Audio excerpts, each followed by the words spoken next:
नमस्कार दोस्तों, स्वागत है आपका मेरे चैनल कॉमिक्स लाइफ में। शुरू करते हैं अनिल मोहन जी द्वारा लिखा गया देवराज चौहान सीरीज का एक और मजेदार उपन्यास, दिल्ली का दादा, पार्ट 6। दिल्ली के सारे होटलों को मेरे आदमियों ने खंगाल दिया था और बराबर वहां ड्यूटी दे रहे थे, लेकिन तुम किसी की भी निगाह में नहीं आए, तो जाहिर था कि तुम किसी प्राइवेट जगह पर हो। वहां पर फोन भी हो सकता है जहां से तुम बात करते हो, तभी तो मैंने तुम्हें दोबारा फोन करने को कहा था। ओह, अब समझा। देवराज चौहान के चेहरे पर अफसोस के भाव उभरे। मेरे दोबारा फोन करने पर बातों के दरमियान ही तुमने एक्सचेंज से मालूम किया कि मैं कहां से बोल रहा हूं। हाँ, एक्सचेंज से हमें पता चला कि जिस फोन से तुम बात कर रहे हो वह होटल पार्क व्यू के नाम रजिस्टर्ड है। यह सारा काम धर्म सिंह ने मालूम किया। अपने आदमी पार्क व्यू भेजे। वहां से मालूम हुआ कि होटल की तरफ से यह फोन बनारसी दास नाम के रिसेप्शनिस्ट को दिया गया है, उसके घर पर लगा है। इस तरह हमें यहाँ का पता लगा। हमें समझते देर नहीं लगी कि तुम बनारसी दास के यहाँ ही जमे बैठे हो, और हम ऐसे वक्त आए जिस वक्त तुम्हारे मिलने की उम्मीद थी, क्योंकि रात को तुम मेरे ठिकानों का शिकार करते हो। वापस लौटने में देर तो हो ही जाती होगी। देवराज चौहान होठ भींचे गजानंद को देखता रहा। और इस बात की भी खुशी होगी कि देवराज चौहान जैसी शख्सियत, खतरनाक इंसान का खात्मा मेरे हाथों से हुआ। जिसने बड़े बड़ों को खत्म किया, उसे मैंने खत्म किया। लेकिन अभी तो मैं जिंदा हूँ गजानंद। मेरे मरने के बाद यह कहते फिरना। मरने वाले हो अब, हमारी बातें समाप्त हो चुकी हैं। गजानंद ने सर स्वर में कहते हुए सिगरेट का कश लिया। अगर तुम्हें कुछ कहना पूछना हो तो कह लो। देवराज चौहान ने एक बार फिर हालात का जायजा लिया। उसे बहुत अच्छी तरह कवर कर रखा था। वह जरा सी भी हरकत करने के काबिल नहीं था। चूहे दानी में चूहे की तरह फंसा पड़ा था वह, और गजानन उसे शूट करने को तैयार था। मेरा दोस्त जगमोहन तो अभी तक तुम्हारे हाथ नहीं लगा? देवराज चौहान ने पूछा। नहीं, वह तुमसे ज्यादा समझदार है।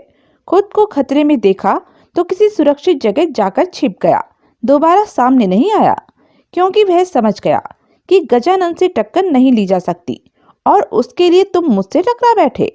आज का जमाना दोस्तों का नहीं, अपना ध्यान रखने का है।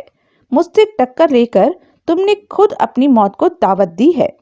देवराज चौहान होठ भींचे गजानन को देखता रहा।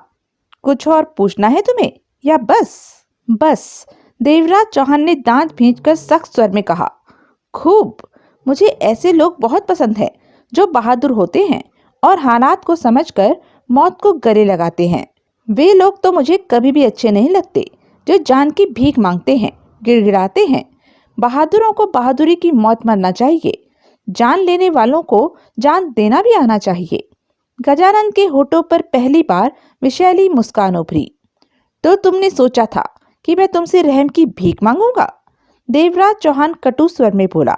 सोचा तो था, 50% ख्याल था मेरा, लेकिन तुमने ऐसा कुछ भी नहीं कहा। बहुत घटिया ख्याल है तुम्हारे, जो देवराज चौहान के बारे में ऐसा सोचा। छोड़ो, बहुत हो गया। अब मैं तुम्हें जिंदा देखना बर्दाश्त नहीं कर सकता। तो खट्टर को इशारा करो। देवराज चौहान के होठों पर मौत से भरी मुस्कान उभरी। गजानन ने खट्टर को देखा। एकाएक वहां मौत से भरा सन्नाटा छा गया। कभी भी किसी भी समय फायर हो सकता था। देवराज चौहान की जिंदगी का खेल समाप्त होने जा रहा था, और वह बेबस था। अपने बचाव में कुछ भी कर सकने के काबिल नहीं था। ठीक उसी समय बेल बजी। मौत का तांडव शुरू होते होते रुक गया। सबकी आंखों में प्रश्न उभरा कि आने वाला कौन है।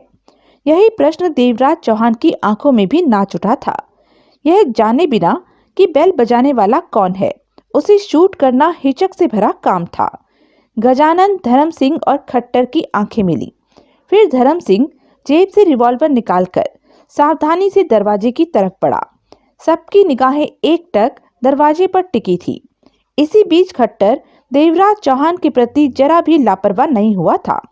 हर कोई यह जानने का ख्वाहिशमंद था कि इस वक्त कौन आया है। धर्म सिंह ने सिटिकनी हटाकर दरवाजे के सामने जो भी था, बिजली किसी भांति से उसके पेट में रिवॉल्वर की नाल धंसा दी। धर्म सिंह के चेहरे पर दरिंदगी के भाव थे। आने वाला बनारसी दास था। उसका चेहरा पहले से ही फक था। नाल पेट से लगते ही वह सूखे पत्ते की भांति कांपा और शायद जिंदगी में पहली बार उसने हौसले वाला काम किया जिसके बारे में धर्म सिंह ने सोचा भी नहीं होगा। बनारसी दास ने चील की भांति दोनों हाथों से रिवॉल्वर पर झपट्टा मारा। धर्म सिंह के हाथ की रिवॉल्वर पर पकड़ सख्त थी, फिर भी सिर्फ 2 पलों में बनारसी दास ने रिवॉल्वर उससे झपट ही नहीं ली, बल्कि दोनों हाथों में रिवॉल्वर दबाकर नाल का रुख धर्म सिंह की तरफ कर दिया। उंगली खुद ब खुद ट्रिगर पर जा टिकी थी। जब कोई कमजोर इंसान हौसले पर आता है तो वह बहादुरों से ज्यादा बड़ा कारनामा कर जाता है। कुछ ऐसी ही मिसाल बनारसी दास ने पेश कर दी थी। बनारसी दास पर निगाह पड़ते ही देवराज चौहान चौंका। उसने तो बनारसी दास के बारे में राय कायम कर ली थी कि वह दिल्ली से खिसक चुका है। धर्म सिंह के साथ जो गुजरा उसके कारण वह ठगा सा खड़ा रह गया। पीछे हटो। बनारसी दास की आवाज ही नहीं, रिवॉल्वर वाला हाथ भी कांप रहा था। उसका चेहरा भय की परत में लिपटा था। अपनी जिंदगी में पहली बार उसने रिवॉल्वर थामी थी। यही उसे बहुत बड़ा काम लग रहा था। गोली चलाने का ख्याल तो अभी तक उसके मन में नहीं आया था कि गड़बड़ी वाले हालात में उसे फायर भी करना पड़ सकता है। उसके दिमाग में तो फिल्मी स्टाइल ही घूम रहा था कि रिवॉल्वर पकड़कर वह सबको नाचने पर मजबूर कर देगा। धर्म सिंह 2 कदम पीछे हटा। बनारसी दास ने जल्दी से कमरे का माहौल का जायजा लिया। गुलाटी। बनारसी दास देवराज चौहान की अपेक्षा सावधानी से तीनों को देखता हुआ घबराए से स्वर में कह उठा, बोलो, 1 लाख देते हो? मैं तुम्हें इन लोगों से बचा लूंगा। देता हूँ, देवराज चौहान ने फौरन कहा। बाद में पीछे तो नहीं हटोगे? तुम्हें मुझ पर विश्वास करना चाहिए बनारसी दास। देवराज चौहान ने अपने शब्दों पर जोर दिया। तभी गजानन दांत भींचकर क्रोध भरे स्वर में कह उठा, पागल तो नहीं हो तुम? जानते हो मुझे? शायद तुम गजानंद हो। मैं बाहर से तुम लोगों की बातें सुन रहा था। बनारसी दास घबराए स्वर में बोला, जानते हुए भी मेरे सामने मेरे खिलाफ काम कर रहे हो। एक तो तुमने इसे पनाह दी और अब इसे बचाने की चेष्टा कर रहे हो। चले जाओ यहाँ से, नहीं तो टुकड़े करके रख दूंगा। नहीं जाऊंगा। यह मुझे लाख रुपया देगा। लाख? गजानंद के दांत भींचे। अगर तुम्हें पैसा ही चाहिए तो मैं दूंगा, मुझसे ले लो। 2-4 लाख जितना चाहोगे उतना दूंगा, लेकिन इस समय मामले में दखल मत दो। नहीं। बनारसी दास ने सूखे होठों पर जीभ फेरी। मैं तुम पर जरा भी विश्वास नहीं कर सकता। क्यों? जो इंसान यूं ही दूसरे को लूटने लग जाए, उसका 50 लाख छीनने लगे, ऐसे इंसान पर भरोसा नहीं किया जा सकता। बनारसी दास ने सूखे स्वर में कहा, तुम मुझे कितने भी लाख देने का लालच दो, मैं तुम्हारी बात किसी भी कीमत पर नहीं मानूंगा। बाद में बच जाओगे? गजानन के होठों से गुर्राहट निकली। हाँ, मैं दिल्ली से इतनी दूर चला जाऊंगा जहां तुम्हारे हाथ नहीं पहुंच सकते। मेरे हाथ हर जगह पहुंच जाएंगे। गजानन ने क्रोध से मुट्ठियां भींची। बनारसी दास ने उसकी तरफ ध्यान नहीं दिया और देवराज चौहान से बोला, गुलाटी, तुम कुर्सी से उठकर मेरे पास आओ। देवराज चौहान ने उठना चाहा कि खट्टर की रिवॉल्वर सख्ती से उसकी खोपड़ी से आ सटी। वह कुर्सी से उठते उठते ठिठक गया। गजानन ने जेब से रिवॉल्वर निकालकर हाथ में पकड़ ली। उसका चेहरा आग का गोला बनकर धधक रहा था। आंखों में घायल शेर के भाव छा गए थे। खट्टर जी, देवराज चौहान को शूट कर दो। गजानन के होठों से मौत भरा स्वर निकला। बनारसी दास की रूह फना हो गई। उसने यह नहीं सोचा कि वह देवराज चौहान है या राजीव गुलाटी। बस यही सोचा कि अगर इसे शूट कर दिया गया तो वह भी गया। ये लोग लगे हाथ उसे भी शूट कर देंगे। उसकी जान भी गई। अब उसे देवराज चौहान की जिंदगी की नहीं बल्कि अपनी जान की फिक्र सता उठी। गजानन के शब्द पूरे होते ही उसने लंबा कदम आगे बढ़ाया और रिवॉल्वर धर्म सिंह के बदन से सटाकर गुर्राया। खबरदार, जो किसी ने गुलाटी को गोली मारने की चेष्टा की। अब बनारसी दास की आवाज से घबराहट मिट गई थी। वहां दृढ़ता के भाव आ गए थे। दांत भिंच गए थे उसके। अगर गुलाटी को गोली मारी गई तो मैं इसे गोली मार दूंगा। उसके बाद अगर मुझे मौका मिला तो तुम दोनों में से किसी एक को और मार दूंगा। मैं जानता हूं मैं मरूंगा, लेकिन तुम लोग भी नहीं बचोगे। गजानन के होठों से चीते की सी गुर्राहट निकली। खट्टर, शूट कर देवराज को, इसे हम देख लेंगे। धर्म सिंह बनारसी के हाथ में थमे रिवॉल्वर पर हाथ डालने की स्थिति में नहीं था। अनाड़ी बनारसी दास ने रिवॉल्वर को दोनों हाथों से इस तरह से दबोच रखा था कि अगर उससे रिवॉल्वर छीनने की चेष्टा की जाती तो ट्रिगर अवश्य दब जाता, शायद गोली उसे ही लगती। गजानन के शब्दों को सुनकर खट्टर हड़बड़ाया। क्या कहा आपने? देवराज को फौरन शूट कर बेवकूफ, गजानन ने खतरनाक आवाज में कहा। लेकिन धर्म सिंह को वह गोली मार देगा। कोई बात नहीं, तुम देवराज को शूट करो। धर्म सिंह ने निगाहें घुमाकर सर्द निगाहों से गजानन को देखा। गजानन कुछ कहने ही वाला था कि धर्म सिंह बोला, गजानन साहब, आपको मेरी जान से ज्यादा दुश्मन की मौत प्यारी है। हाँ, हाथ आए दुश्मन को कभी जिंदा नहीं छोड़ना चाहिए धर्म सिंह। मैं मर जाऊंगा, यह मुझे गोली मार देगा। देवराज चौहान को गोली लगते ही। कोई बात नहीं, गजानन मौत के समंदर में छलांग लगा रहा था। मैं आपके सारे धंधे कंट्रोल करता हूँ, आपका दूसरा रूप हूँ मैं। आपको खुद नहीं मालूम कि किसको क्या देना है, किससे क्या लेना है, फिर मेरे बनने के बाद क्या होगा। जो होगा देखा जाएगा। धर्म सिंह और बहुत मिल जाएंगे, लेकिन देवराज चौहान हाथ से निकल गया तो फिर हाथ नहीं आएगा और मुझे पूरी तरह बर्बाद करके रख देगा। मतलब कि आपके लिए मेरी यही कीमत थी, यही अहमियत थी। वक्त का तकाजा है यह। हमारे धंधे में सब चलता है, हालात के मुताबिक काम किया जाता है धर्म सिंह। यहाँ रिश्ते नाते और भावनाएं नहीं देखी जाती। गजानन दांतों को भींचे वहशी स्वर में कहे जा रहा था। मुझे आज तुम्हारी जिंदगी से ज्यादा देवराज चौहान की मौत प्यारी है, क्योंकि इसकी मौत में मेरा चैन, मेरी जिंदगी छिपी है। धर्म सिंह की आंखों में खून उतर आया। वह विक्षिप्त सा लगने लगा। अगर इस समय बनारसी दास के निशाने पर नहीं होता तो यकीनन कुछ कर बैठता। खट्टर, शूट। गजानन के होठों से चीते की सी गुर्राहट निकली। धर्म सिंह का धधकता चेहरा घूमा और उसने खट्टर की तरफ देखा। दोनों की आंखें मिली। धर्म सिंह इस समय घायल सांप की तरह बल खा रहा था। नहीं खट्टर, अब तुम देवराज चौहान को शूट नहीं करोगे। धर्म सिंह की आवाज में दृढ़ता और विश्वास का पुट था। छोड़ दो उसे। धर्म सिंह, गजानन दहाड़ उठा। तुम मेरे खिलाफ आवाज उठा रहे हो? आप मेरी मौत की कामना कर रहे हैं तो मैं भी अब सब कुछ करने को आजाद हूँ। धर्म सिंह का लहजा दरिंदगी से भरा था। आपको अच्छी तरह मालूम है, नाम चलता है गजानन का, हुकूमत मैं संभालता हूँ, सारी कमान मेरे हाथ में है। जो होता है मेरे इशारे पर होता है, सब मेरे आदेश पर होता है। गजानन ने तो शायद ही किसी को कभी सीधे सीधे आदेश दिया हो। गजानन तुम नहीं, असली गजानन मैं हूँ। अप्रत्यक्ष रूप से दिल्ली का दादा मैं हूँ, तुम नहीं। ऑर्डर मेरा माना जाता है, तुम्हारा नहीं। हमेशा वही होता आया है जो मैंने चाहा। आपकी इच्छा से ज्यादा मेरी इच्छा चलती है। धर्म सिंह, चिल्लाइए मत गजानन साहब, ऊंचा बोलने से कोई फायदा नहीं। गजानन ने दांत किटकिटाकर खट्टर को देखा। शूट करो खट्टर। खट्टर शूट नहीं करेगा। धर्म सिंह की सख्त निगाह खट्टर पर जा टिकी। तुम खुद को मुझसे ज्यादा ताकतवर साबित करने की चेष्टा कर रहे हो धर्म सिंह। साबित नहीं कर रहा, बल्कि हूँ। आपके कहने पर खट्टर ने देवराज चौहान को शूट कर दिया तो हमेशा के लिए आपके पांव में सिर रखकर आपका गुलाम बन जाऊंगा। चुनौती दे रहे हो मुझे? हाँ। धर्म सिंह ने गजानन की आंखों में खतरनाक अंदाज में झांका। गजानन ने निर्णायक भाव से खट्टर को देखा। गोली चलाओ खट्टर। खट्टर की निगाहों में उलझन ही उलझन थी। सारे हालात को वह समझ रहा था और जो भी हो रहा था वह मामला उसकी समझ से बाहर था। धर्म सिंह गजानन का सबसे खास आदमी था और गजानन आज उसकी कीमत खाक के बराबर समझ रहा था, जो कि उसे ठीक नहीं लग रहा था। गजानन को तो वह कभी कभार साल भर में देखता था, जबकि धर्म सिंह से उसका पुराना मेल था। धर्म सिंह उसे पसंद था।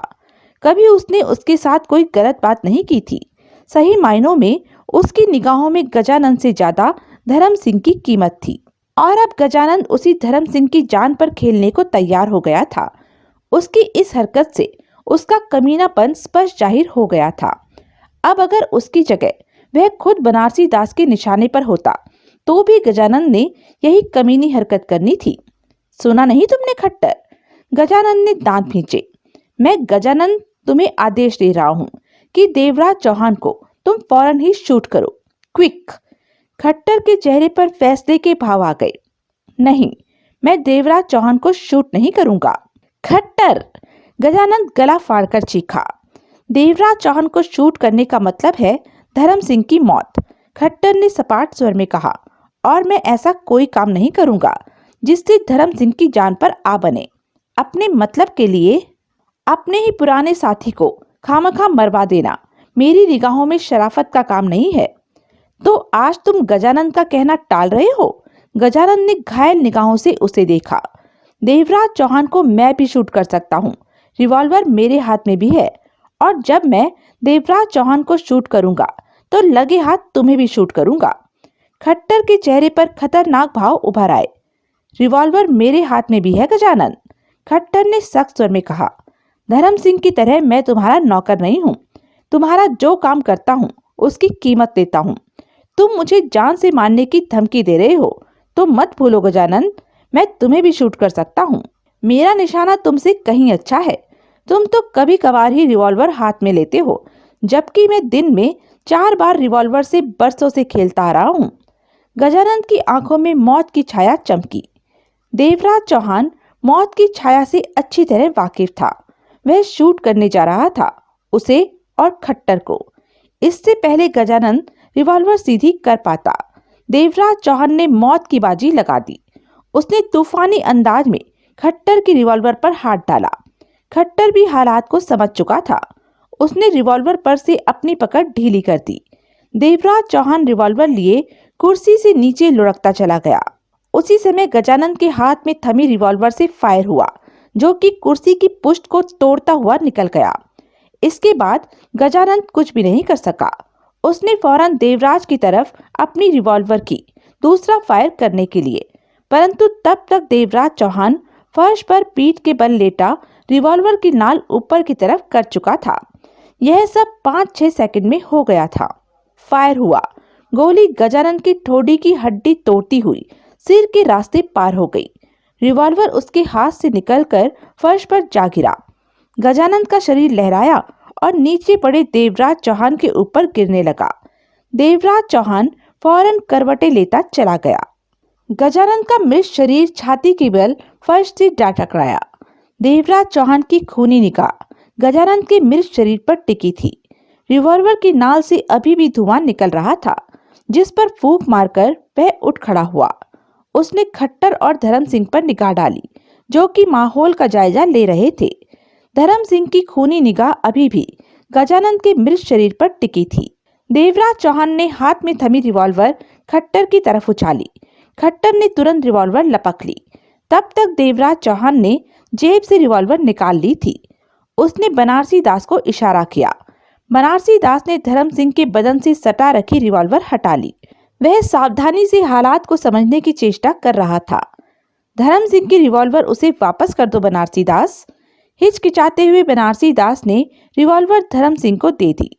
धर्म सिंह ने रिवॉल्वर ली और देवराज चौहान की आंखों में झांकने के पश्चात रिवॉल्वर जेब में डाल ली। तभी भागते कदमों की मध्यम सी आवाज उसके कानों में पड़ी। सब चौंके। धर्म सिंह के हाथ में पुनः रिवॉल्वर चमक उठी।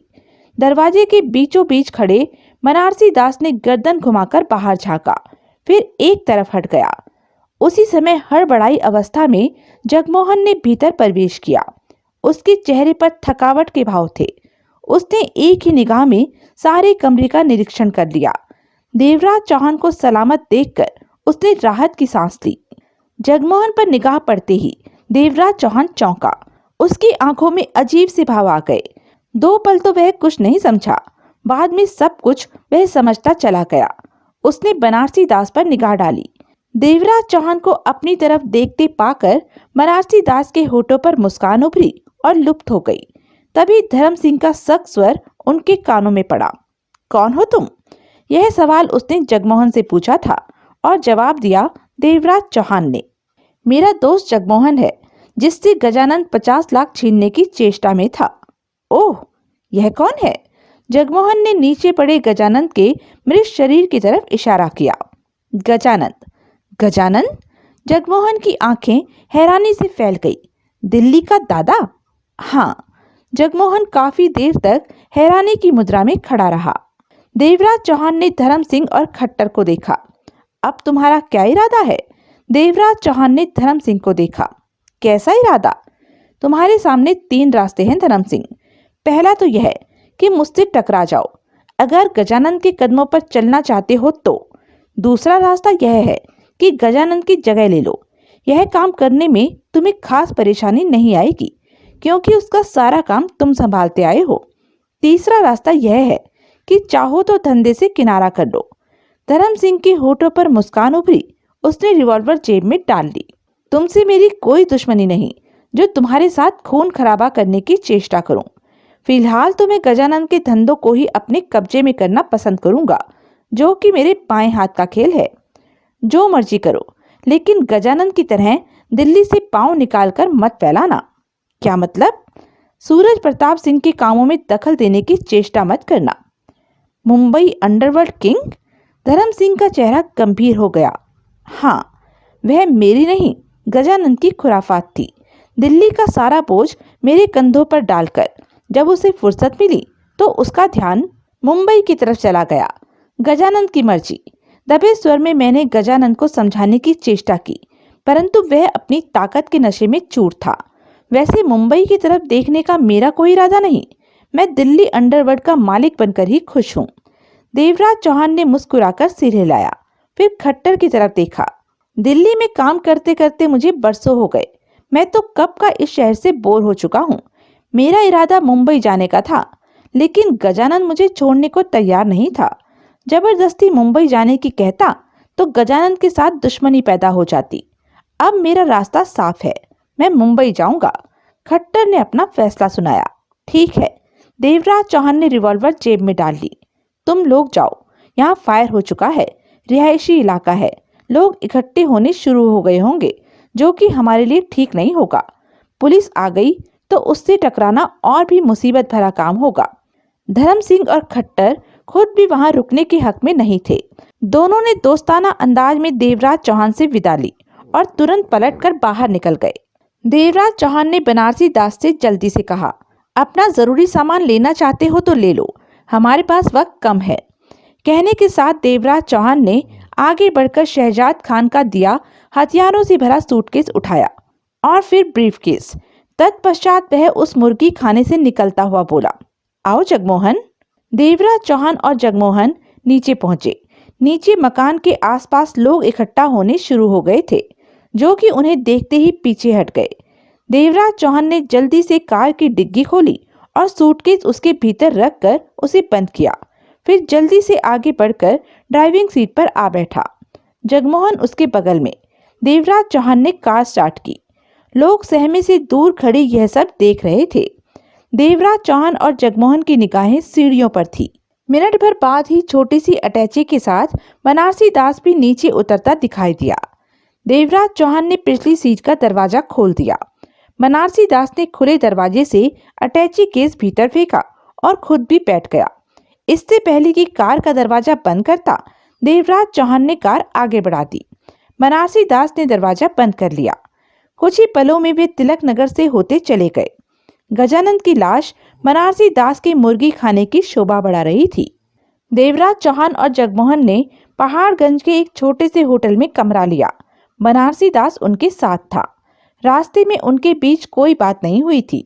बनारसी दास ने बातचीत का सिलसिला बढ़ाना चाहा, परंतु देवराज चौहान ने कार में कोई बात नहीं की। होटल में पहुंचते ही बनारसी दास जल्दी से बोला, तुम देवराज चौहान हो या राजीव गुलाटी, मुझे इससे कोई मतलब नहीं। बस जल्दी से मेरा हिसाब कर दो। ₹1,00,000 तुम्हारे दोस्त जगमोहन को लाने का, दूसरा लाख उन लोगों के हाथों तुम्हें बचाने का, यानी कि पूरे 2 लाख मेरे हवाले करो। मैं खिसकूं यहाँ से। देवराज चौहान मुस्कुराया, सिगरेट सुलगाकर कश लिया। जरा दम तो ले लो। नहीं, दम मैं कहीं और ले लूंगा, बस माल अभी लेना चाहता हूँ।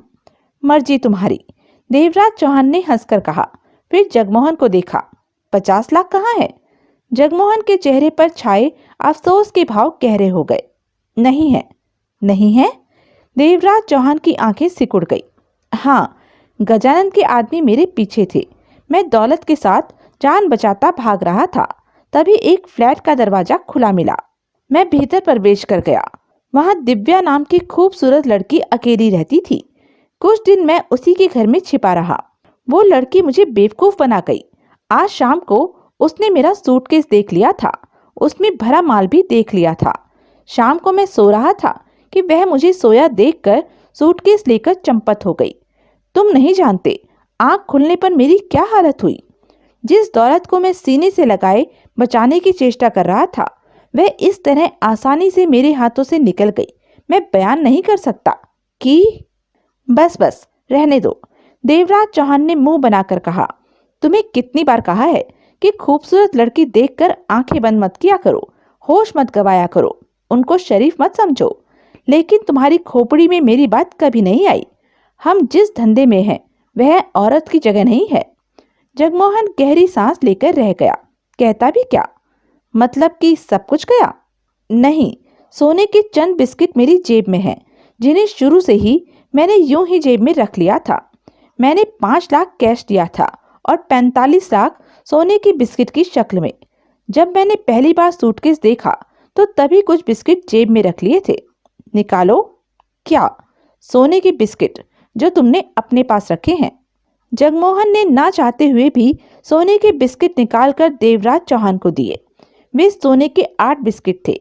देवराज चौहान ने पढ़ने वाली निगाहों से सोने के बिस्किट को देखा, फिर उन्हें परखने वाली निगाहों से देखने के पश्चात उन्हें बनारसी दास की तरफ बढ़ाया। यह लो, मेरे ख्याल से इन सोने के बिस्किटों की कीमत 2 लाख से ज्यादा होगी। 10-20 हजार कम भी हो तो चलेगा। कहने के साथ ही बनारसी दास ने सोने के बिस्किटों को थामा और अपनी जेब में ठूंस दिया। तुमने इसे कहां से तलाश किया? देवराज चौहान ने पूछा। सही पूछो तो तलाश करने की जरूरत ही नहीं पड़ी, इसने ही मुझे तलाश कर लिया। उस दिन जब मैं वहां से गया तो इसकी तलाश में लग गया। तहे दिल से लग गया कि वापस आने का भी वक्त नहीं मिला। और फिर जब ढूंढकर थक गया तो रात आराम करने के लिहाज से पार्क व्यू होटल में पहुंचा तो वहां बाहर ही भटकता यह मिल गया। जगमोहन का इरादा था कि सावधानी से होटल के कमरे में जाकर वहां से अपना सामान ले आए, क्योंकि वहां कुछ रुपए भी मौजूद थे और यह खाली जेब था। इसे बाहर के हालात की जरा भी खबर नहीं थी। मोटे तौर पर मैंने इसे बाहर के हालात बताए और बताया कि तुम मेरे घर पर हो और इसे वहां ले आया। वहां मैंने इसे नीचे खड़ा किया और खुद ऊपर तुम्हें देखने आया कि तुम हो या नहीं। अगर नहीं हो तो हम कहीं और इंतजार कर लें, क्योंकि वहां रुकना ठीक नहीं था। पुलिस या गजानन के आदमी आ सकते थे। परंतु ऊपर बंद दरवाजे के भीतर होती बातें सुनी। फिर जो कुछ भी हुआ तुम जानते ही हो। देवराज चौहान ने समझने वाले अंदाज में सिर हिलाया। शुक्रिया बनारसी दास, मेरी जान बचाने का बहुत बहुत शुक्रिया। शुक्रिया छोड़ो और मेरा शुक्रिया लो। तुमने मुझे 3 लाख से ज्यादा का माल दे दिया। तुम वास्तव में भले इंसान हो। तुमने अपना हर वायदा निभाया, मुझे पूरा पैसा दिया। जुबान देकर उसे पूरा करना मेरा धर्म है। कोई भी मेरे साथ सीधे तौर पर पेश आए तो मैं उससे कभी भी दगाबाजी नहीं करता। तुमने हर कदम पर मेरा साथ दिया। तो मैं चलूं? बनारसी दास ने सिर हिलाया। हाँ, अब तुम्हारा यहाँ कोई काम नहीं। बनारसी दास तुरंत पलटा और बाहर निकलता चला गया। बनारसी दास के जाने के बाद देवराज चौहान कड़वी सांस लेकर रह गया। जगमोहन, देवराज चौहान ने नाराजगी भरे स्वर में कहा, मुझे तुमसे ऐसी लापरवाही की आशा नहीं थी। एक लड़की के चक्कर में पड़कर तुम बेवकूफ बन गए। वह 50 लाख ले उड़ी। गलती हो गई। पहली बार ऐसा हुआ है। मैं? दूसरी बार हुआ। दूसरी बार? हाँ, एक बार पहले भी तुम लड़की के चक्कर में पड़कर मोटी रकम गवा चुके हो। वह भी तुम्हें अपने रूप जाल में फंसाकर मोटा माल ले उड़ी थी। जगमोहन ने कुछ नहीं कहा। अगर तुम्हारा यही हाल रहा तो तुम्हारे लिए ठीक नहीं होगा। दौलत की तो कोई बात नहीं, हाथ की मैल है हमारी, लेकिन इसी तरह कभी तुम्हारी जान भी जा सकती है। कोई खूबसूरत लड़की तुम्हें पुलिस के शिकंजे में भी फंसवा सकती है। मैं आगे से ध्यान रखूंगा, जगमोहन ने अफसोस भरे लहजे में कहा। मैं फिर कहता हूँ, इस बात का हमेशा ध्यान रखो। हमारे धंधे में लड़की की, औरत की कोई जगह नहीं, चाहे वह माँ हो, बहन हो, बीवी हो या फिर गैर लड़की। औरत जात हम लोगों की सबसे बड़ी दुश्मन है। इससे हमें दूर रहना है। जगमोहन के चेहरे पर शर्मिंदगी के भाव छाए हुए थे। उस लड़की दिव्या का अता पता, उसका कोई जान पहचान वाला, किसी के बारे में उसने तुम्हारे सामने जिक्र किया हो या ऐसा कुछ और? नहीं, जगमोहन ने सिर हिलाया। वह, अब मुझे महसूस होता है, बहुत तेज और चालाक लड़की थी। मेरे पास मौजूद माल की झपकी उसने जाने कब पाली थी। निहाल कर दिया मुझे। मैंने समझा मेरे खूबसूरत चेहरे पर मरमिटी है, लेकिन अब मुझे महसूस हो रहा है कि वह महाचालू थी। मेरे पास सूटकेस में मौजूद माल की झलक पाकर वह मुझे अपना दीवाना बना देना चाहती थी, और उसने बनाया भी। बाहर क्या हो रहा है, इसकी सुध लेने का मुझे मौका ही नहीं मिला। बीती शाम में घंटे भर के लिए सोया क्या, वह मेरा माल लेकर चंपत हो गई। अब मैं क्या करता? आंख खुलने पर ना वह थी ना सूटकेस। मैंने आस पड़ोस से उसके बारे में मालूम किया। मुझे तो कहती थी कि वह उस घर की मालकिन है, यानी कि उसका अपना घर है, परंतु पूछताछ करने पर पता चला कि सिर्फ 5 महीने पहले उसने फ्लैट किराए पर लिया था। वह कहाँ से आई किसी को नहीं पता, किसी को उसके होते सोते के बारे में नहीं खबर। अब मैं क्या करता? खामोशी से वहां से चला आया। किसी से कोई बात करने का तो मेरा कोई मतलब ही नहीं था, मैं ही फंसता। देवराज चौहान ने कष्ट लेकर उखड़ी निगाहों से उसे देखा। अब कुछ समझ आई कि छोड़ो भी, जगमोहन चिल्लाया। जो हो गया सो हो गया, तुमसे ज्यादा मुझे दुख है। देवराज चौहान ने फिर कुछ नहीं कहा। वह जो जगमोहन को समझाना चाहता था उसकी समझ में आ गई थी। कई पलों तक उनके बीच खामोशी छाई रही। मुझे भूख लग रही है, जगमोहन ने कहा। चुपचाप सो जाओ, सुबह के 5 बजने वाले हैं। कम से कम 2 घंटे तक कुछ नहीं मिलेगा, उसके बाद नाश्ता मिल जाएगा। यह घटिया सा होटल है, 3 या 5 स्टार होटल नहीं, जहां हर समय खाना पीना मिल सके। जगमोहन खामोश रहा। मैंने तुम्हारे लिए 2.5 करोड़ का इंतजाम कर रखा है। 2.5 करोड़? जगमोहन की आंखें फैल गई। हाँ, कैसे? जगमोहन को अपनी सांस रुकती सी महसूस होने लगी। देवराज चौहान ने उसे सूरज प्रताप सिंह से ताल्लुक रखती सारी बात बता दी। एकाएक वह चाक चौबंद नजर आने लगा। वेरी गुड, 2.5 करोड़, अब 50 लाख जाने का कोई गम नहीं रहा। देवराज चौहान के होठों पर मुस्कान उभरी। वह दे तो देगा, क्यों नहीं देगा? हम लोगों की दुनिया में सारे सौदे जुबान पर ही कायम रहते हैं जगमोहन, और जो जुबान से फिरता है वह निहायत ही कमीना आदमी होता है। सूरज प्रताप की फिक्र मत करो, वह अपनी बात से फिरने वाला नहीं। देवराज चौहान ने विश्वास भरे स्वर में कहा। और गजानन तुम्हारे हाथ कैसे लगा? जगमोहन ने पूछा। जवाब में देवराज चौहान ने जगमोहन को सारी बात बता दी। अगर गजानन ने धर्म सिंह के मन में बैर न डाल दिया होता तो बाजी न पलटती। धर्म सिंह और खट्टर उसके वफादार रहते तो मेरी जान जाती ही, परंतु गजानन इतना मतलब परस्त इंसान था कि उसने अपने ही आदमियों को अपना दुश्मन बना लिया। इसी कारण ठीक मौके पर धर्म सिंह और खट्टर ने उसका साथ छोड़ दिया। अगर गजानन मतलब परस्त ना होता तो बनारसी दास के मुर्गी खाने पर उसकी अपेक्षा मेरी लाश पड़ी रहती। लेकिन किस्मत मेरे साथ थी और गजानन का अंतिम वक्त खराब था, इसी कारण मैं बच गया। जगमोहन ने सिर हिलाया। गजानन की छोड़ो, अब सूरज प्रताप सिंह की बात करो। उससे करोड़ों कब लेना है? जल्दी ही लेना है।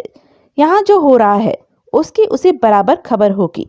कल तक उसे मालूम हो जाएगा कि गजानन मर चुका है। लेन लेने के पश्चात मुंबई से सूरज प्रताप सिंह को फोन करूंगा कि मैं 2.5 करोड़ लेने आ रहा हूँ। तुम करण सिंह को भूल रहे हो।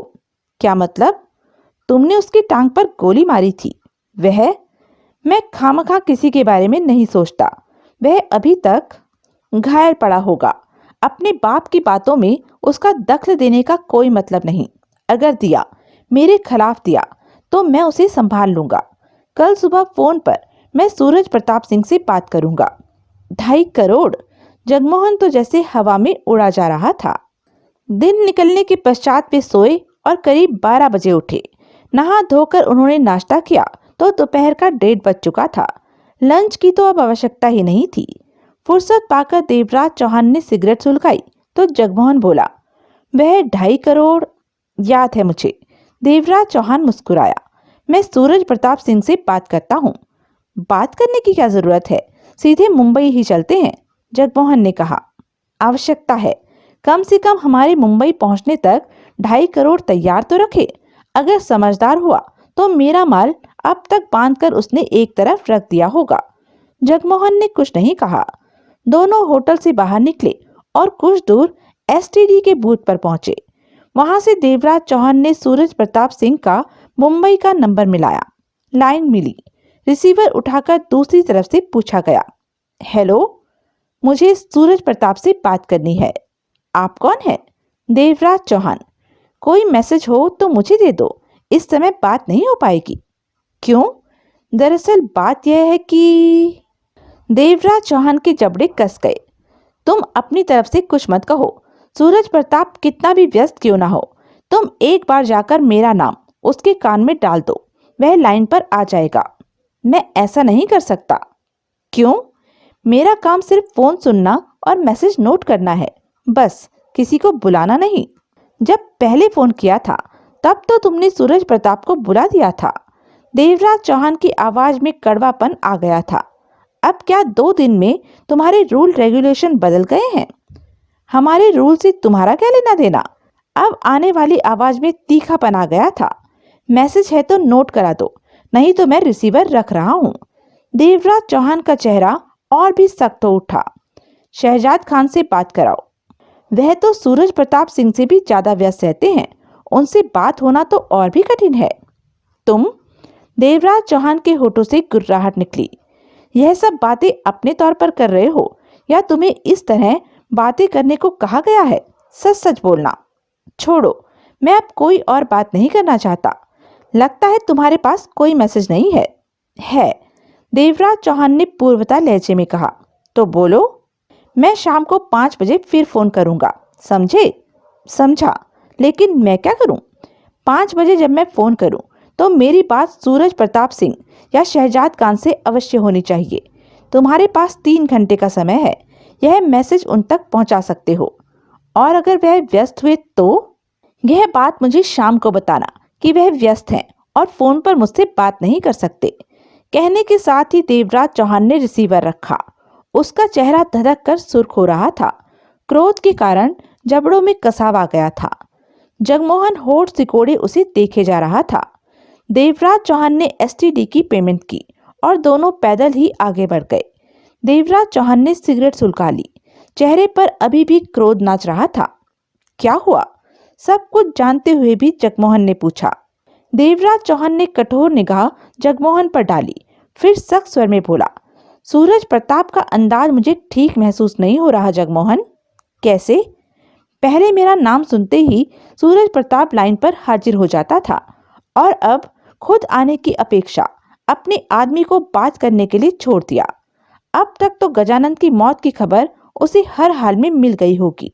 सूरज प्रताप को फोन पर बैठे होना चाहिए था मुझसे बात करने के लिए, लेकिन जो हालात सामने नजर आ रहे हैं वह सरासर उल्टे हैं। तुम कहीं यह तो नहीं कहना चाहते वह अपने वायदे से मुकर रहा है? 2.5 करोड़ का हमें चूना लगाने की सोच रहा है? जगमोहन ने चिंता भरे लहजे में कहा। हाँ, मुझे ऐसा ही लग रहा है, देवराज चौहान ने दरिंदगी भरे लहजे में कहा। कमाल है, सूरज प्रताप सिंह जैसी हस्ती को किसी भी हाल में अपने वायदे से पीछे नहीं हटना चाहिए। आखिर जुबान की भी तो कोई कीमत होती है। जगमोहन का लहजा गंभीर हो गया था। देवराज चौहान के चेहरे के भाव नहीं बदले। अब? जगमोहन ने उसे देखा। अब शाम को 5 बजे फोन पर बात होगी, देवराज चौहान ने सख्त स्वर में कहा। तभी कुछ समझ में आ सकेगा। लेकिन जहां तक मेरा ख्याल है वह अपने वायदे से पीछे हट चुका है। फोन पर बात करने के पश्चात तो मुझे इसी बात का आभास हुआ है। और अगर वह वास्तव में अपनी बात से पीछे हट गया हो तो देवराज चौहान के चेहरे पर मौत नाच उठी। तो मुझे अपना माल वसूल करना आता है। जगमोहन के होठों से गहरी सांस निकल गई। अब उसे 2.5 करोड़ हाथ आने से पहले ही हाथ से निकलते महसूस होने लगे। दौलत का उनके साथ जाने क्या बैर था कि पास में आती ही नहीं थी, और अगर आ भी गई तो दूसरे रास्ते से खिसक जाती थी। अगर दौलत को खिसकने का रास्ता मालूम नहीं होता तो आज उनके पास इतनी ज्यादा दौलत होती कि रखने को जगह नहीं मिलती। शाम को 5 बजे देवराज चौहान ने फिर मुंबई कॉल की। रिसीवर उठाया गया। उधर से हेलो बोला गया। देवराज चौहान। देवराज चौहान ने शब्दों को चबाकर कहा, रुको। दूसरी तरफ से कहा गया। लाइन पर खामोशी छा गई। आधे मिनट के बाद आवाज उसके कानों में पड़ी। हेलो देवराज चौहान, कैसे हो? यह शहजाद खान की आवाज थी। शहजाद खान? हाँ, शहजाद खान का स्वर उसके कानों में पड़ रहा था। आज सुबह गजानन की मौत के बारे में जाना, बहुत खुशी हुई। सूरज प्रताप सिंह तो वास्तव में बहुत खुश हैं। तुम्हारे ही गुणगान कर रहा है। तुमने तो कमाल कर दिया देवराज चौहान। यह सब किया कैसे? गजानन तुम्हारे हाथ कैसे चढ़ा? इत्तेफाक से। मुझे मारने आया था, मर गया खुद। देवराज चौहान का लहजा शांत था। सूरज प्रताप लाइन पर क्यों नहीं आ रहा शहजाद खान? वह कुछ व्यस्त है।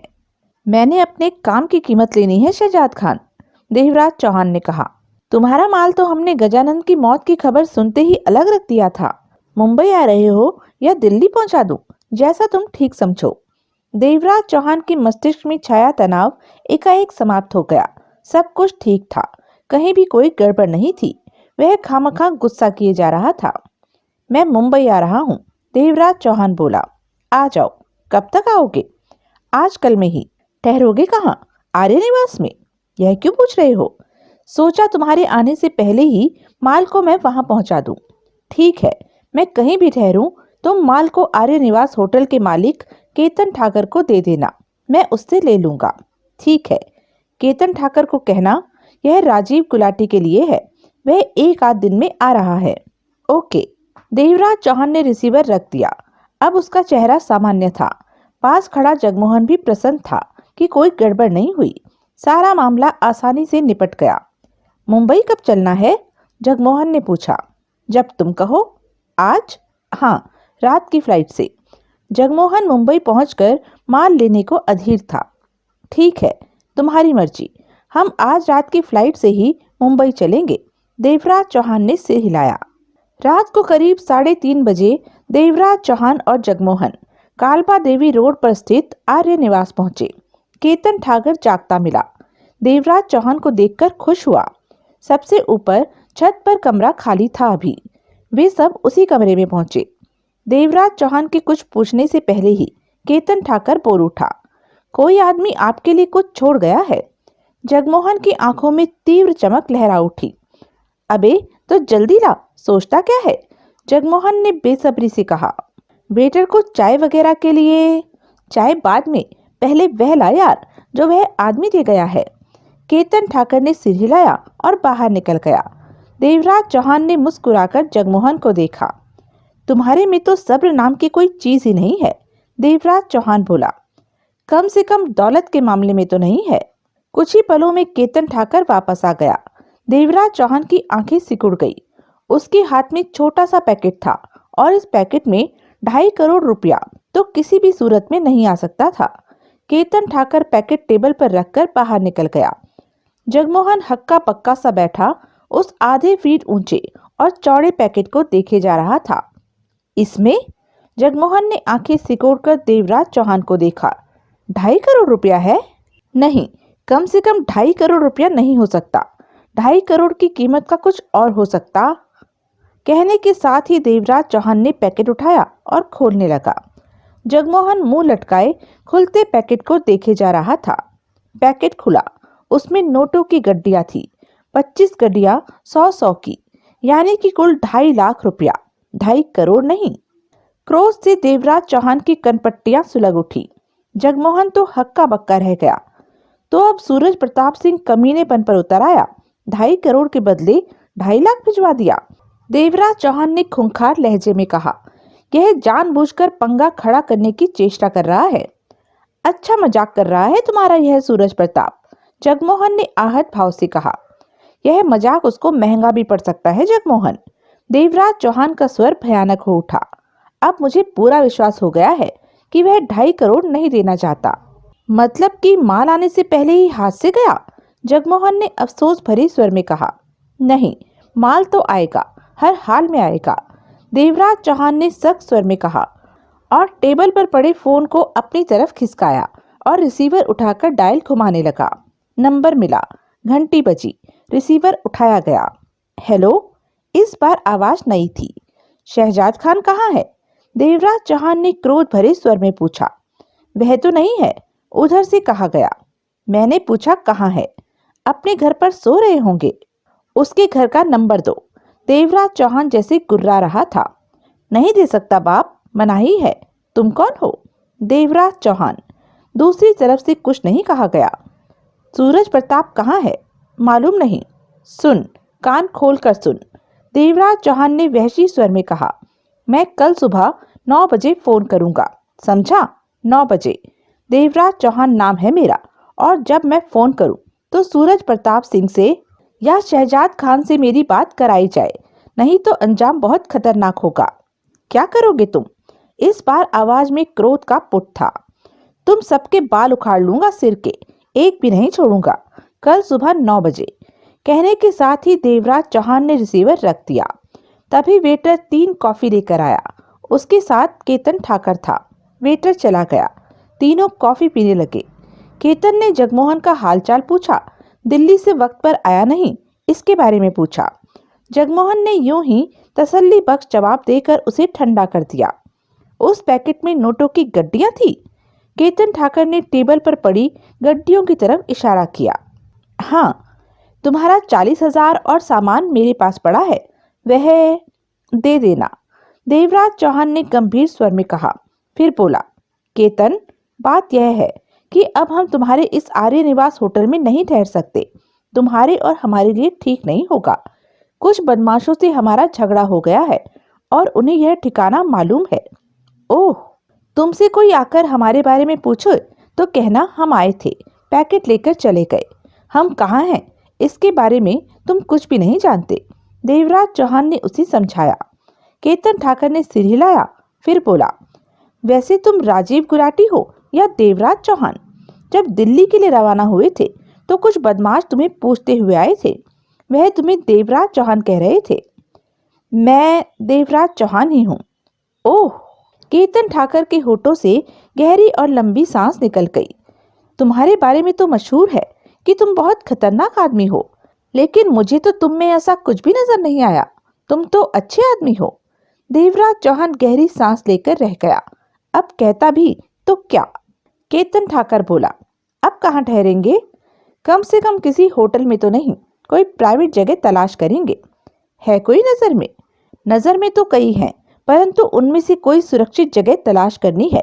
कि मेरे पास एक फ्लैट है चैम्बूर में, अभी हाल में खरीदा है। वहाँ जरूरत की हर चीज मौजूद है। चाहो तो उसमें रह लो, तुम दोनों का काम चल जाएगा। चलेगा, जगमोहन जल्दी से बोला। हमें बिना देखे ही फ्लैट पसंद है, वह हमारे लिए सुरक्षित रहेगा। तुम उसका जो किराया चाहोगे तुमको मिलेगा। केतन ठाकर के होठों पर मुस्कान रेंग गई। मैं अपना पर्सनल फ्लैट अपने दोस्तों को रहने के लिए दे रहा हूँ, किराए पर नहीं। देवराज चौहान के होठों पर मुस्कान उभरी। कहा, कुछ भी नहीं। जगमोहन भी खामोशी रहा। केतन जब उन्हें इतनी इज्जत दोस्ती दे रहा था तो उसकी बात को काटना ठीक नहीं था। फ्लैट पर तो कल जाओगे ना? कल नहीं, अभी। देवराज चौहान बोला, हमारे पास समय नहीं है। फ्लैट की चाबी कहाँ है? अभी देता हूँ। केतन बाहर निकल गया। जगमोहन ने पलटकर देवराज चौहान से कहा, बंदा अच्छा है, तभी तो आंखें बंद करके फ्लैट हमारे हवाले कर रहा है, वरना कौन किस पर विश्वास करता है? तुम्हारा 40,000 इसके पास है? जगमोहन एकाएक बोला। हाँ, दिल्ली जाते समय तो नहीं पाया था। तो फिर ले लो, तुम छोड़ क्यों रहे हो? जगमोहन ने कहा, हमारे पास वैसे ही पैसे कम हैं। हम कितने दिनों से आर्य निवास में ठहरे हुए हैं। होटल का बिल ही 25-30 हजार हो गया होगा। बाकी जो 5-7 बचता है उसे केतन रखने वाला नहीं, अपने आप दे देगा। और रही बात कि हमारे पास पैसे नहीं हैं, यह बात तुम्हें किसने कह दी? अगर होते तो बनारसी दास को सोने के बिस्किट क्यों देते? जगमोहन बोला, मैंने जानबूझकर दिए। जिसने कभी इतनी मोटी रकम ना देखी हो उसके लिए 3 लाख की रकम को संभालना कठिन है, कहीं पर फंस भी सकता है। और सोने के बिस्किट तो यूं ही जेब में आ जाएंगे। जिस किसी भी शहर में जाएगा सोने की बिस्किट बेचकर कैश हासिल कर लेगा। तभी केतन ठाकर ने भीतर प्रवेश किया। उसके हाथ में चाबी थी। यह लो, फ्लैट की चाबी। इसके साथ ही केतन ने फ्लैट का नंबर बताया। तुम्हें मालूम है ना कि कोई मुझे पूछने आए तो तुम्हें क्या कहना है? देवराज चौहान ने पूछा। मालूम है, इस बारे में तुम फिक्र मत करो, मैं सब संभाल लूंगा। कोई खास बात हो तो हमें फ्लैट पर ही खबर करना, फोन पर बता दूंगा। वहाँ फोन है? हाँ, सब कुछ है। इंसानों की कमी थी, अब वह भी पूरी हो जाएगी। केतन मुस्कुराया। उसके बाद देवराज चौहान ने हथियारों वाला शहजाद खान का दिया सूटकेस उठाया और अन्य सामान लेने के बाद जगमोहन के साथ केतन से विदा ली और आर्य निवास होटल से निकलकर टैक्सी पर चैम्बूर रवाना हो गया। अगले दिन 9 बजे देवराज चौहान ने फोन किया। शहजाद खान से उसकी बात हुई। कितना माल भेजा था तुमने? देवराज चौहान ने सर्द लहजे में पूछा। जितना तय हुआ था। शहजाद खान का स्वर सामान्य था। कितना? 2.5 लाख। दिमाग तो नहीं खराब हो गया तुम्हारा? देवराज चौहान के होठों से कुर्राहट निकली। सौदा 2.5 करोड़ में तय हुआ था, 2.5 लाख में नहीं। 2 करोड़ गजानन की बर्बादी का था कि अगर मैं गजानन को ना मार सका, अगर गजानन की जान ले ली तो 2.5 करोड़। गलत फहमी में हो तुम, 2.5 लाख में मामला पटा था। शहजाद खान ने पूर्वता लहजे में कहा। मेरी बात सूरज प्रताप से हुई थी, तुम उससे मेरी बात कराओ। वह? सूरज प्रताप ने ही 2.5 लाख देने को कहा था, सो मैंने दे दिया। ओह, देवराज चौहान मौत भरे स्वर में बोला। तो यह बात है, सूरज प्रताप अब मुझसे खेल खेलना चाहता है। देवराज चौहान से 2.5 करोड़ में सौदा तय करके 2.5 लाख दे रहा है। उसकी हरकत से जाहिर है कि सूरज प्रताप को अपनी ताकत पर बहुत घमंड है। तुमने सूरज प्रताप को भी गजानन तो नहीं समझ लिया? शहजाद खान हंसा। समझ क्या लिया, दोनों हैं ही एक ही थैली के। देवराज चौहान ने दांत किटकिटाकर कहा। सुनो शहजाद खान, बात मत बढ़ाओ, मेरा हक मेरे हवाले कर दो। 2.5 करोड़? हाँ, 2.5 करोड़ जैसी रकम बहुत सोच समझकर किसी को दी जाती है। कम से कम तुम्हें तो नहीं दी जा सकती। 2-4 लाख और चाहिए तो कह दो, मिल जाएंगे। यह तुम कह रहे हो? नहीं, सूरज प्रताप सिंह के कहे शब्द ही तुम्हारे सामने रख रहा हूँ। तुम लोग मुझे मजबूर कर रहे हो कि 2.5 करोड़ मैं दूसरे ढंग से वसूल करूं। कर लो, कोशिश करने में कोई हर्ज नहीं। शहजाद खान की जहरीली हंसी उसके कानों में पड़ी। तुम अगर सूरज प्रताप सिंह के मुकाबले पर खड़ा होना चाहते हो तो यह तुम्हारी बेवकूफ़ी होगी। तुम्हारे दिए हुए हथियार अभी तक मेरे पास सलामत हैं शहजाद खान। मैंने थोड़े से तुम्हें दिए थे, हमारे पास बहुत ज़्यादा हैं। इसका मतलब तुम लोग चाहते हो कि मैं तुम्हारे सीने पर खड़ा हूं? हम कुछ भी नहीं चाहते, तुम ही ऐसा करने की सोच रहे हो। मेरी रकम दे दो, सब ठीक रहेगा, नहीं तो बहुत कुछ हो जाएगा शहजाद खान। तुम हमें, सूरज प्रताप सिंह, मुंबई अंडरवर्ल्ड किंग को धमकी दे रहे हो? चीख मत शहजाद खान, मैं बहुत जल्दी साबित कर दूंगा कि यह धमकी नहीं हकीकत है। बहुत जल्द साबित करूंगा मैं। मरोगे तुम। शहजाद खान की आवाज क्रोध में डूबी थी। देवराज चौहान ने रिसीवर रख दिया।